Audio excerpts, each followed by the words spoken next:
Lahore high court का election commission को पंजाब में इलेक्शन की तारीख का ऐलान करने का हुक्म। पंजाब असम्बली के लिए इंतखाबात की तारीख न देने के खिलाफ दरखास्तों पर लाहौर हाई कोर्ट ने महफूज किया गया फैसला सुना दिया। अदालत ने इलेक्शन कमीशन को इलेक्शन का ऐलान करने की हदायत कर दी। मुख्तसर फैसले में अदालत ने इलेक्शन कमीशन को इलेक्शन का ऐलान करने का हुक्म दे दिया है। जस्टिस जवाद हसन ने अपने फैसले में लिखा है कि अदालत तहरीक इंसाफ की दरखास्त मंजूर करती है। इलेक्शन कमीशन ने आइन में दी गई मुद्दत के अंदर इलेक्शन का ऐलान करे। फैसले में कहा गया है कि ये कहा जा सकता है कि आइन में इलेक्शन कमीशन को इंतखाबात कराने का इख्तियार है। पेंड्रा डॉक्ट्राइन के तहत आइन की किसी एक शिक को अकेले नहीं पढ़ना चाहिए। इस डॉक्ट्राइन के तहत सियाक व सबाक और आइन के असूलों को मुकम्मल देखना चाहिए। इलेक्शन कमीशन की इलेक्शन की तारीख देने की जिम्मेदारी पेंड्रा के तहत आइन और इलेक्शन कवानीन के मुताबिक है। लाहौर हाई कोर्ट ने तहरीक इंसाफ की पंजाब में इलेक्शन कराने की दरखास्त पर तहरीरी फैसला जारी कर दिया। तहरीर फैसले में कहा गया है कि इलेक्शन कमीशन पंजाब असम्बली के लिए फौरी इलेक्शन की तारीख का ऐलान करे। इलेक्शन कमीशन गवर्नर से मुशावरत के बाद नोटिफिकेशन जारी करे।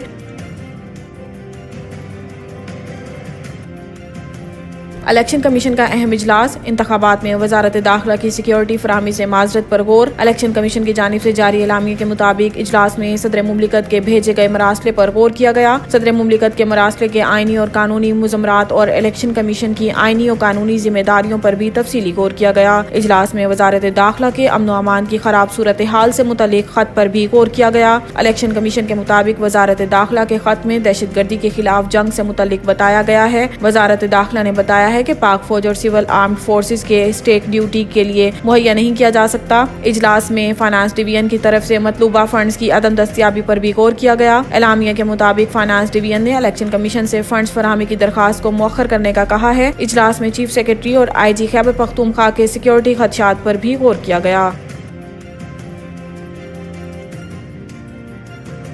दुआ है दुश्मन भी नैब की अकूबत खाने में ना जाए। वजीर आजम शहबाज शरीफ लाहौर में बाब पाकिस्तान के इफ्तिताह और वाल्टन रोड की तोसी और कुशादगी के मंसूबे का संग बुनियाद रखने की तकरीब से खिताब करते हुए वजीर आजम शहबाज शरीफ का कहना था कि ये तारीखी मकाम भारत से हिजरत करने वाले पाकिस्तानियों की याद दिलाता है। करोड़ों लोगों ने पाकिस्तान की खातिर कुर्बानियां दी। हजारों मुहाजिरीन ने बाब पाकिस्तान के मुकाम पर कयाम किया था। बाब पाकिस्तान का मंसूबा दुनिया को पाकिस्तान के कयाम की तारीख बताएगा। 1991 में नवाज शरीफ ने बाब पाकिस्तान मंसूबे पर काम शुरू किया था। वजीर आजम का कहना था कि दुआ है कि दुश्मन भी नैब की अकूबत खाने में ना जाए। अरबों खरबों के मंसूबे दफन हो चुके लेकिन किसी ने कार्रवाई ना की। ये दोहरा मयार नहीं होना चाहिए। इस मंसूबे में भी अरबों का गबन हो चुका है। क्या नैब ने किसी को तलब किया? नैब ने चुन चुन के बेगुनाह लोगों पर केसेस बनाए हैं। वजीर आजम से कबल तकरीब से खिताब करते हुए वजीर रेलवे साद रफीक का कहना था कि वाल्टन में तारीखी यादगार का ख्वाब गुलाम हैदर वाइन ने देखा था। मुस्लिम लीग नून के हर दौर में तरक्याती मंसूबों पर काम हुआ। 24 अरब की लागत से मंसूबा शुरू होगा। सरकार का एक पैसा नहीं लगेगा।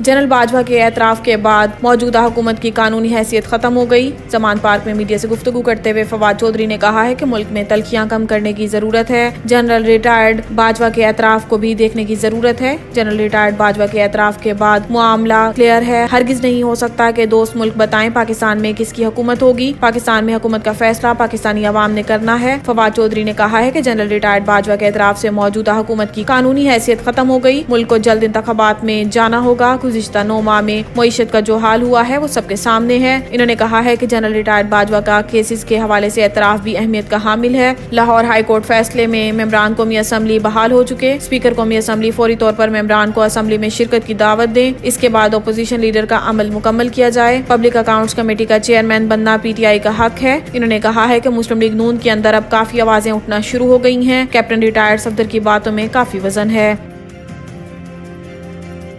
ज़िमनी इलेक्शन जेल हुकाम का शेख रशीद को RO के सामने पेश होने की इजाजत देने से इनकार। जेल जराये के मुताबिक RON ने 62 की जानिब से शेख रशीद को पेश करने की हदायत थी, ताहम इसमें वाज़ेह डायरेक्शन नहीं थी। RON ने 62 नौशीन इसरार ने गुज़िश्ता रोज अडियाला जेल हुकाम को खत लिखा था। दूसरी जानिब शेख रशीद के मुकर्रर नुमाइंदे शेख राशिद की मौजूदगी में RO ने शेख रशीद के कागजात नामजदगी दुरुस्त करार दे दिए। 13 फरवरी तक शेख रशीद के कागजात नामजदगी पर एतराज़ात दाखिल किए जा सकते हैं। अभी तक शेख रशीद के कागजात नामजदगी पर कोई एतराजात नहीं आए। मीडिया से गुफ्तगू करते हुए शेख राशिद का कहना था कि रात 7 बजे जेल से फोन आया कि हम शेख रशीद को पेश नहीं कर रहे। जेल सुपरिटेंडेंट ने मजिस्ट्रेट का हुक्म मानने से इनकार किया। शेख राशिद का कहना था कि मरी से वापसी पर रात शेख रशीद को किसी से मिलवाने लेकर गए। वफादारियां तब्दील करने का कहा जा रहा है। शेख साहब ने कहा है कि मैं इमरान खान के साथ हूँ।